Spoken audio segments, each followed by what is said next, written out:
ನನಗೆ ಮುಂಚಿಂದನೂ ಲಾ ಅನ್ನೋದ್ರ ಬಗ್ಗೆ ನನಗೆ ತುಂಬ ಕುತೂಹಲ ಇದ್ದಂಥ ವಿಷಯ. ನಾನು ಇವಳ ತಂದೆನ ಇದೇ ಕೋರ್ಟಲ್ಲಿ ಸೋಲಿಸಿ ತಲೆ ತಗ್ಸೋ ಹಾಗೆ ಮಾಡಿದ್ದೆ. ಸೋಲನೆ ಕಂಡಿಲ್ಲದೆ ಇರುವಂಥ ಲಾಯರ್ ಅಂದರೆ ನಾನು ನನ್ನ ಗೆಲುವಿಗಾಗಿ ಏನು ಬೇಕಾದರೂ ಮಾಡೋಕ್ಕೆ ಹೋಗುವಂಥ ಮಟ್ಟಿಗೆ ಯೋಚನೆ ಮಾಡುವಂಥ ಲಾಯರ್. ನಮ್ಮಪ್ಪ ಎಲ್ಲಿ ತಲೆ ತಗ್ಸಿದ್ರು ಅಲ್ಲೇ ತಲೆ ಎತ್ತೋ ಹಾಗೆ ಮಾಡೋಕೆ ನಾನು ಏನು ಬೇಕಾದರೂ ಮಾಡ್ತೀನಿ. ತಂದೆ ತಾಯಿ ಆದವರು ಮಕ್ಕಳಿಗೋಸ್ಕರ ಒಳ್ಳೇದಾಗಲಿ ಅಂತಲೇ ಯೋಚಿಸ್ತಾರೆ. ಬಟ್ ಆ ಒಳ್ಳೇದಾಗಲಿ ಅನ್ನೋ ಯೋಚನೆ ಅದೊಂದು ಥಿನ್ ಲೈನ್. ಅದು ಅತಿರೇಕಕ್ಕೆ ಹೋದ್ರೂ ಕಷ್ಟ ಆಗ್ಬಿಡುತ್ತೆ. ನಿಮಗೆ ಯಾರಾದರೂ ತೊಂದರೆ ಕೊಟ್ಟರೆ ನಾನು ಬಿಡೋ ಚಾನ್ಸೇ. ನಾನು ಭಾಳ ಬಿಸ್ನೆಸ್ ಓರಿಯೆಂಟೆಡ್ ಆಗಿ ನೋಡ್ತಾ ಇರ್ತೇನೆ. ಅಂದರೆ ನನಗೆ ಎವಿಡೆನ್ಸ್ ಮುಖ್ಯ ಅಂತ. ಹಾಗೂ ಮೂಲತಃ ನಾನೊಬ್ಬ I am A very power hungry lawyer. ನಾನು ಗೆಲುವಿಗೋಸ್ಕರ ಯಾವ ಮಟ್ಟಕ್ಕೆ ಬೇಕಾದ್ರೂ ಹೋಗಬಲ್ಲೆ. ಸ್ವಾಭಿಮಾನದ ಮಹಾಸಂಘರ್ಷ ಭಾರ್ಗವಿ LLB. ನಮಸ್ತೆ, ನೀವು ನೋಡ್ತಾ ಇದ್ದೀರಾ ಫಿಲ್ಮ್ ಬೀಟ್ ಕನ್ನಡ. ನಾನು ಯಶವಂತ್. ಕಲರ್ಸ್ ಕನ್ನಡದಲ್ಲಿ ಈಗಾಗಲೇ ಎಷ್ಟೊಂದು ಸೀರಿಯಲ್ಗಳು ಬರ್ತಾ ಇದೆ. ಆ ಸೀರಿಯಲ್ನ ಮನೇಲಿ ಕೂತ್ಕೊಂಡು ತಪ್ಪದೇ ನೀವು ಎಲ್ಲರೂ ಕೂಡ ನೋಡ್ತಾ ಇರ್ತೀರ. ಒಂದಷ್ಟು ಎಂಟರ್ಟೈನ್ಮೆಂಟ್ ಆಗಿರುವಂಥ ಒಂದು ಎಂಟರ್ಟೈನ್ಮೆಂಟ್ ಬೇಕು ಅಂತಂದರೆ ಸೀರಿಯಲ್ ಅಂತೂ ನೋಡ್ತೀರಾ. ಈಗ ಒಂದಷ್ಟು ಮತ್ತೆ ಹೊಸ ಸೀರಿಯಲ್ಗಳು ಬರ್ತಾ ಇದೆ. ಸೊ ಅದರಲ್ಲಿ ಇನ್ನೊಂದು ಯಾವುದು ಅಂತಂದರೆ ಭಾರ್ಗವಿ LLB ಅಂತ. ಈ ಸೀರಿಯಲ್ನ ಪ್ರೋಮೋ ಈಗಾಗಲೇ ನೋಡಿದಿರ. ಇನ್ನೇನು ಕೆಲವೇ ದಿನಗಳಲ್ಲಿ ಇದು ನಿಮ್ಮ ಟಿ ವಿಲಿ ಬರೋಕ್ಕೆ ರೆಡಿ ಆಗ್ತಾ ಇದೆ. ಸೊ ಈ ಸೀರಿಯಲ್ ಬಗ್ಗೆ ಮಾತಾಡೋಣ ಅಂತ ಅದರಲ್ಲಿ ಒಬ್ಬರು ಖಡಕ್ಕಾಗಿ ಒಬ್ಬರು ಲಾಯರ್ ಇದ್ದರು. ಸೊ ಆ ಲಾಯರ್ ಈಗ ನನ್ನ ಪಕ್ಕದಲ್ಲಿದ್ದಾರೆ. ಅವ್ರನ್ನ ಮಾತಾಡ್ಸ್ತಾ ಹೋಗ್ತೀನಿ. ಕೀರ್ತಿ ಭಾನ್ ಅವರು. ಸರ್ ನಮಸ್ತೆ, ಹೇಗಿದ್ದೀರಾ? ನಾನು ಚೆನ್ನಾಗಿದ್ದೀನಿ, ನೀವು ಹೇಗಿದ್ದೀರಾ? ಚೆನ್ನಾಗಿದ್ದೀನಿ, ಥ್ಯಾಂಕ್ ಯು. ನನಗೆ ಖಡಕ್ ಅಂತ ಅಂದೆ ಆ್ಯಂಡ್ ಎದುರುಗಡೆ ನೋಡಿದ್ರೆ ನನಗೆ ಸ್ವಲ್ಪ ಭಯ ಆಗ್ತಿದೆ ಸರ್. ನಾನು ಒಳ್ಳೆಯವನೇ. ಕ್ಯಾರೆಕ್ಟ್ರಲ್ಲಿ ಹಂಗೆ ಕಾಣಿಸ್ತಾ ಇದ್ದೀನಿ ಅಂತ ಅನಿಸುತ್ತೆ. ಸೊ ನನ್ನ ಕ್ಯಾರೆಕ್ಟ್ರ್ ಇರೋದು ಹಾಗೆ. ಸೊ ಹಾಗಾಗಿ ನನ್ನ ಬಾಡಿ ಲ್ಯಾಂಗ್ವೇಜ್ ಹಂಗಿದೆ. ಸೊ ಥ್ಯಾಂಕ್ ಯು ನನ್ನ ಮಾತಾಡಿಸ್ತಿರೋದಕ್ಕೆ ಥ್ಯಾಂಕ್ ಯು. ನೀವಾಗಲೇ ಹೇಳ್ದಂಗೆ ಮಾರ್ಚ್ 3ರಿಂದ 8ವರೆಗೆ ಕಲರ್ಸ್ ಕನ್ನಡ ವಾಹಿನಿಯಲ್ಲಿ ನಮ್ಮ ಹೊಸ ಧಾರಾವಾಹಿ ಬರ್ತಾಯಿದೆ, ಭಾರ್ಗವಿ LLB. ನೀವೆಲ್ಲರೂ ತಪ್ಪದೆ ನೋಡಿ ಅಂತ ನಾನು ಕೇಳ್ಕೊತೀನಿ. ಎಸ್ ಸರ್, ಈಗ ಸೀರಿಯಲ್ ಅಂತ ಬಂದಾಗ ಒಂದು ಸಾಕಷ್ಟು ವರ್ಷಗಳ ಕಾಲ ನಡೆಯುವಂಥದ್ದು. ಈಗ ಜನರಿಗೆ ಮನೋರಂಜನೆ ಕೊಡುವಂಥದ್ದು. ಕ್ಯಾರೆಕ್ಟರ್ ಎಷ್ಟು ಮಟ್ಟಿಗೆ ಆಗೋಗುತ್ತೆ ಅಂತಂದರೆ ಬರ್ತಾ ನಾವು ಅವ್ರ ಮನೇಲಿ ಒಬ್ಬರು ಅನ್ನೋ ಮಟ್ಟಿಗೆ ಜನಗಳು ಸ್ವೀಕಾರ ಮಾಡಿಬಿಡ್ತಾರೆ. ಸೊ ಹಾಗಿದ್ದಾಗ ಹಿಂದಿನ ಒಂದಷ್ಟು ಸೀರಿಯಲ್ಗಳೆಲ್ಲ ಆಗಿದೆ, ನಿಮ್ಮದು ಸೀರಿಯಲ್ ಸಿನಿಮಾ ಎಲ್ಲ ಆಗಿದೆ. ಇದು ಬಂದು ಅಪ್ರೋಚ್ ಮಾಡಿದಾಗ ಅದು ಲಾಯರ್, ಸೀನಿಯರ್ ಲಾಯರ್, ಸೋಲನ್ನೇ ನೋಡದಿರುವಂಥ ಲಾಯರ್ ಅಂತ ಅಂದಾಗ ಸೊ ನಿಮ್ಮ ಮಾತುಕತೆನೂ ಹಾಗೆ ಇರಬೇಕಾಗತ್ತೆ, ಸ್ಕಿಲ್ಸ್ಗಳು ಕೂಡ ಶಾರ್ಪ್ ಇರಬೇಕಾಗತ್ತೆ. ಈ ಕತೆ ಒಪ್ಕೊಂಡು ಆಮೇಲೆ ನಿಮ್ಮ ಪಾತ್ರ ಒಪ್ಕೊಂಡಿದ್ದಕ್ಕೆ ಫಸ್ಟ್ ನನಗೆ ಬಂದು ನನ್ನನ್ನು ಅಪ್ರೋಚ್ ಮಾಡಿದಾಗಲೇ ಇದರಲ್ಲಿ ಒಂದು ಹೊಸತನ ಕಾಣಿಸ್ತು.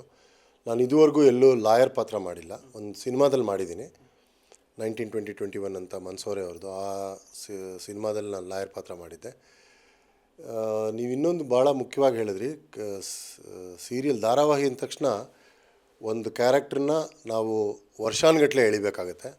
ಹಾಗಾಗಿ ನಮ್ಮ ಕ್ಯಾರೆಕ್ಟರೈಸೇಷನ್ ಏನಿದೆಯೋ ಅದನ್ನ ಕನ್ಸಿಸ್ಟೆಂಟಾಗಿ ನಾವು ತೊಗೊಂಡೋಗ್ಬೇಕಾಗತ್ತೆ. ಹಾಗಾಗಿ ನನಗೆ ಮುಂಚಿಂದನೂ ಲಾ ಅನ್ನೋದ್ರ ಬಗ್ಗೆ ನನಗೆ ತುಂಬ ಕುತೂಹಲ ಇದ್ದಿದ್ದಂಥ ವಿಷಯ. ಅಂದರೆ ಲಾ ಅನ್ನೋದು it has to be interpreted ಅಂತ ಹೇಳ್ತಾರೆ. ಸೊ ಇಲ್ಲಿ ಎಮೋಷನ್ಸ್ ಇನ್ವಾಲ್ವ್ ಆಗಲ್ಲ.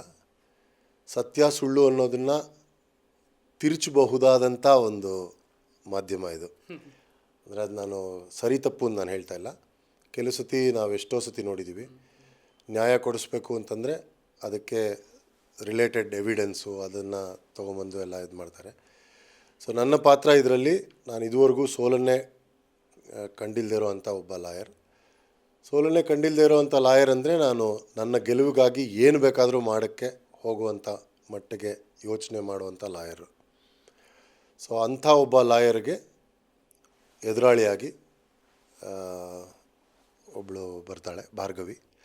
ಸೊ ನಮ್ಮಿಬ್ಬರ ನಡುವೆ ಏನು ನಡೆಯುತ್ತೆ, ಹಾಗೂ ಇಲ್ಲಿ ಇನ್ನೊಂದು ಬಹಳ ಮುಖ್ಯವಾಗಿ ನನ್ನ ಮಗನ ಸಂಬಂಧ ತುಂಬ ಚೆನ್ನಾಗಿ ಕಲ್ಪಿಸ್ಕೊಂಡಿದ್ದಾರೆ.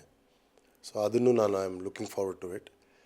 ಯಾಕೆಂದರೆ ತಂದೆ ತಾಯಿ ಆದವರು ಮಕ್ಕಳಿಗೋಸ್ಕರ ಒಳ್ಳೇದಾಗಲಿ ಅಂತಲೇ ಯೋಚಿಸ್ತಾರೆ. ಬಟ್ ಆ ಒಳ್ಳೇದಾಗಲಿ ಅನ್ನೋ ಯೋಚನೆ ಅದೊಂದು ಥಿನ್ ಲೈನು. ಅದು ಅತಿರೇಕಕ್ಕೆ ಹೋದ್ರೂ ಕಷ್ಟ ಆಗಿಬಿಡುತ್ತೆ. ಯಾಕೆಂದರೆ ಮಕ್ಕಳಿಗೆ ನಾವೇನು ಮಾಡ್ತೀವಿ ಅದ್ರ ಬಗ್ಗೆ ಅವ್ರದ್ದೇ ಒಂದು ಕನಸಿರುತ್ತೆ. ಆ ಕನಸು ತಂದೆ ತಾಯಿ ಕನಸು ಜೊತೆ ಸೇರದೇ ಇದ್ದಾಗ ಏನೆಲ್ಲ ಸಂಘರ್ಷಗಳಾಗುತ್ತೆ ಅನ್ನೋದು ಈ ಧಾರಾವಾಹಿಲಿ ಕಾಣಿಸ್ಕೊಳ್ಳುತ್ತೆ. ಎಸ್ ಸರ್, ಬೇಸಿಕಲಿ ನೀವು ರಂಗಭೂಮಿ ಕಲಾವಿದರು. ಈಗ ರಂಗಭೂಮಿಲಿ ಒಂದಷ್ಟು ಜನ ಏನು ಕೆಲಸ ಮಾಡ್ತಾ ಇದ್ದಾರೆ ಅವರಿಗೆ ಸಿಗ್ತಾ ಇರುವಂಥ ಆಪರ್ಚುನಿಟಿ ಬಹಳನೇ ಕಮ್ಮಿ. ಸಿನಿಮಾ ಆಗಿರ್ಬೋದು, ಸೀರಿಯಲ್ ಆಗಿರ್ಬೋದು ಬರ್ತಾ ಇದ್ದಾರೆ, ಬಟ್ ಕೆಲವು ಸಂಖ್ಯೆಗಳಲ್ಲಿ ಮಾತ್ರ ಬರ್ತಾ ಇದ್ದಾರೆ. ಸೊ ಈಗಲೂ ಅವರ ಅಳಲ್ ಇರೋದೇನು ಅಂತಂದರೆ ನಮಗೆ ಆಪರ್ಚುನಿಟಿಗಳು ಸಿಗ್ತಾ ಇಲ್ಲ ಅನ್ನೋದು ಒಂದು ಅಳಲ್ ಈಗಲೂ ಒಂದಷ್ಟು ಜನ ಮಾತಾಡಿಸ್ಬೇಕಾದ್ರೆ ಅವ್ರು ಹೇಳಿರುವಂಥದ್ದು. ಯಾಕೆ ತುಂಬ ಜನಗಳಿಗೆ ಚಾನ್ಸಸ್ ಸಿಗೋದು ಕಮ್ಮಿ, ಆಮೇಲೆ ಅವ್ರು ಆಲ್ಮೋಸ್ಟ್ ಅವ್ರ ಲೈಫೇ ರಂಗಭೂಮಿಲೇ ಕಳೀತಾರೆ? ನನ್ನ ಪ್ರಕಾರ ಇದು ಯಾವುದೇ ಒಬ್ಬ ನಟರಿಗಾಗಲಿ ರಂಗಭೂಮಿಯ ಒಂದು ನಂಟಿದ್ದರೆ ಅವರು ತಮ್ಮ ಕೆಲಸದಲ್ಲಿ ತುಂಬ ಚೆನ್ನಾಗಿ ಮಾಡ್ತಾರೆ. ಹಾಗನ್ಬಿಟ್ಟು ನಾನು ರಂಗಭೂಮಿಯಿಂದ ಬಂದಿಲ್ಲದೆ ಇದ್ದರೆ ಒಳ್ಳೆ ನಟರಲ್ಲ ಅಂತ ನಾನು ಹೇಳ್ತಾ ಇಲ್ಲ. ಬಟ್ ನಾವು ರಂಗಭೂಮಿಲಿ ಕೆಲಸ ಮಾಡಿದಾಗ ನಮಗೆ ಕೆಲವು ಬೇಸಿಕ್ಸ್ ತರಬೇತಿಗಳು ಏನು ಸಿಕ್ಕಿರುತ್ತೋ ಅದು ನಮ್ಮ ನಟನೆಗೆ ತುಂಬ ಹೆಲ್ಪ್ ಆಗುತ್ತೆ.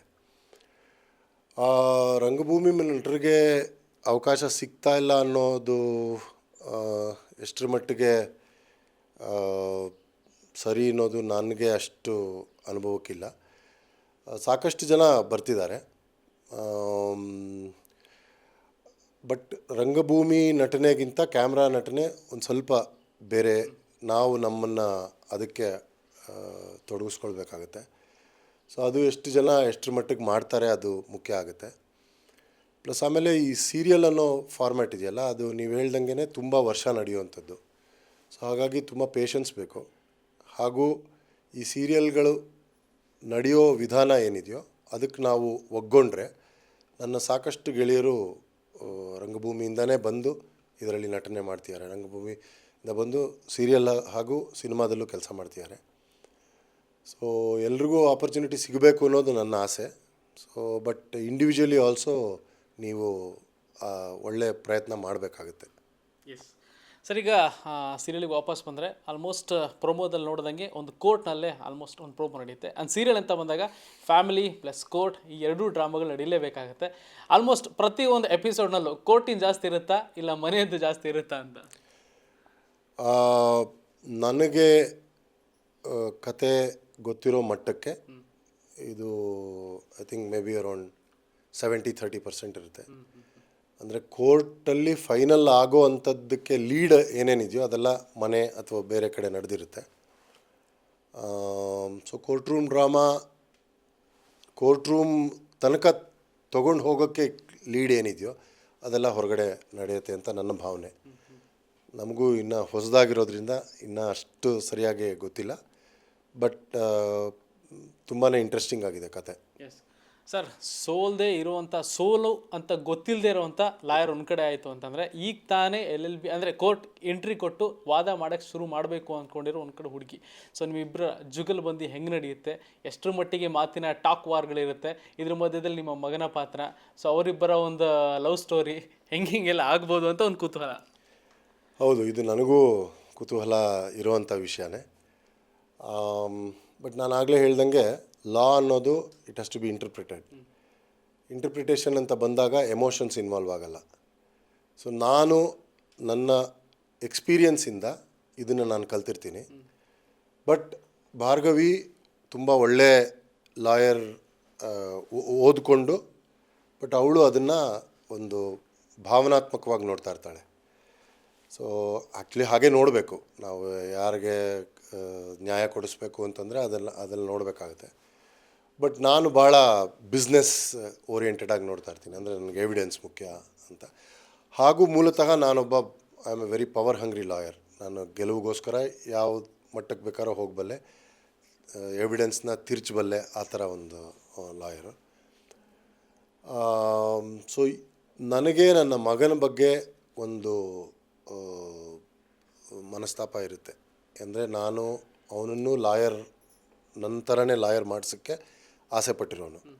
ಬಟ್ ಅವ್ನು ಲಾ ಓದ್ಬಿಟ್ಟು ಅವ್ನು ಪ್ರಾಕ್ಟೀಸ್ ಮಾಡ್ತಾ ಇರಲ್ಲ. ಸೊ ಅದಕ್ಕೆ ನನಗೆ ಅವನ ಮೇಲೆ ಕೋಪ. ಸೊ ಇದೊಂದು ಕಡೆ ಇದ್ದರೆ, ಅವನೀಗ ನೆಕ್ಸ್ಟು ಭಾರ್ಗವಿಯ ಪ್ರಿಯತಮನಾಗಿ ಬರ್ತಿರೋದು, ಅದು ನನಗೆ ಇನ್ನೂ ಒಂದು ಕಿರುಕುಳ ಕೊಡುವಂಥ ವಿಷಯ. ಸೊ ಇದೆರಡನ್ನೂ ಅವನು ಹೇಗೆ ತೂಗಿಸ್ತಾನೆ, ಯಾರಿಗೆ ಗೆಲುವಾಗುತ್ತೆ, ಇದೇ ಕಥಾವಸ್ತುವಿನ ಮೂಲ ಇದು. Super sir.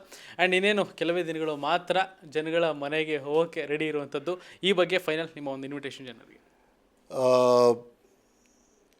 ಯೂಶ್ವಲಿ ನಾವು ಧಾರಾವಾಹಿ ಅಂದರೆ ಅತ್ತೆ ಸೊಸೆ ಜಗಳ ಈ ಒಂದು ಕತೆ ನೋಡಿರ್ತೀವಿ. ಅದೆಲ್ಲ ಬ್ರೇಕ್ ಮಾಡಿ ಇದೊಂದು ಬಹಳ ನಿಜ ಜೀವನಕ್ಕೆ ರಿಲೇಟ್ ಆಗಬಲ್ಲಂಥ ಒಂದು ಕತೆ ಇದು. ಸೊ ಇದರಲ್ಲಿ ನಾವು ನಮ್ಮ ದಿನನಿತ್ಯದಲ್ಲಿ ನಾವು ಯಾರನ್ನು ಮೀಟ್ ಮಾಡ್ತೀವಿ ಅವ್ರಿಗೆ ರಿಲೇಟ್ ಮಾಡ್ಕೊಳ್ಬಲ್ಲಾದಂಥ ಒಂದು ಕತೆ. ಸೊ ಹಾಗಾಗಿ ನನಗಂತೂ ತುಂಬ ಕಾನ್ಫಿಡೆನ್ಸ್ ಇದೆ ಇದು ಜನರು ಲೈಕ್ ಮಾಡ್ತಾರೆ ಅಂತ. ಹಾಗೂ 8:30 ಇಟ್ಸ್ ಪ್ರೈಮ್ ಟೈಮ್. ಸೊ ಎಲ್ಲರ ಒಂದು ಎಕ್ಸ್ಪೆಕ್ಟೇಷನ್ಸ್ನ ನಾವು ಮೀಟ್ ಮಾಡ್ತೀವಿ ಅಂತ ನನಗೆ ಕಾನ್ಫಿಡೆನ್ಸ್ ಇದೆ. ಹಾಗೂ ನಾನು ಎಲ್ಲ ವೀಕ್ಷಕರಲ್ಲೂ ಕೇಳ್ಕೊಳ್ಳೋದು, ದಯವಿಟ್ಟು ನೋಡಿ, ಇದು ವಿಭಿನ್ನವಾಗಿದೆ. ಇದನ್ನು ತುಂಬ ಚೆನ್ನಾಗಿ ಹ್ಯಾಂಡಲ್ ಮಾಡ್ತಾ ಇದ್ದಾರೆ RRR ಪ್ರೊಡಕ್ಷನ್ಸ್, ಸ್ವಪ್ನ ಮ್ಯಾಮ್ ಆಗಲಿ, ಅವರ ತಂಡ ಆಗಲಿ. So you're all looking forward to it. ನೀವೆಲ್ಲರೂ ನೋಡಿ ನಿಮ್ಮ ಅನಿಸಿಕೆಗಳನ್ನು ತಿಳಿಸಿ ನಮಗೆ ಸಪೋರ್ಟ್ ಮಾಡಿ ಅಂತ ಕೇಳ್ತೀನಿ. Thank you sir. Thank you so much. ನಿಮ್ಮ ವಾದ ವಿವಾದ ಕೇಳಕ್ಕೆ ನಾವು ಕೂಡ ಕಾಯ್ತಾ ಇರ್ತೀವಿ. Thank you, all the best ಅಂತ ಹೇಳ್ತೀನಿ. Thank you. ಎಸ್ ಸರ್, ನೋಡಿದ್ರಲ್ಲ ಈ ಎಪಿಸೋಡ್ ಸದ್ಯಕ್ಕೆ ಈಗಲೇ ಮುಗಿಯಲ್ಲ, ಯಾಕಂದರೆ ಇನ್ನೂ ಒಂದಷ್ಟು ಆರ್ಟಿಸ್ಟ್ಗಳನ್ನ ಮಾತಾಡ್ಸೋದು ಬ್ಯಾಲೆನ್ಸ್ ಇದೆ. ಮಾತಾಡ್ಸ್ತಾ ಹೋಗ್ತೀನಿ. ಪ್ರತಿಯೊಂದು ಎಪಿಸೋಡು ಕೂಡ ಇಂಟ್ರೆಸ್ಟಿಂಗ್ ಆಗಿರುತ್ತೆ. ನೀವಂತೂ ಮಿಸ್ ಮಾಡದೆ ಫಿಲ್ಮ್ ಬೀಟ್ನ ನೋಡ್ತಾ ಇರಿ.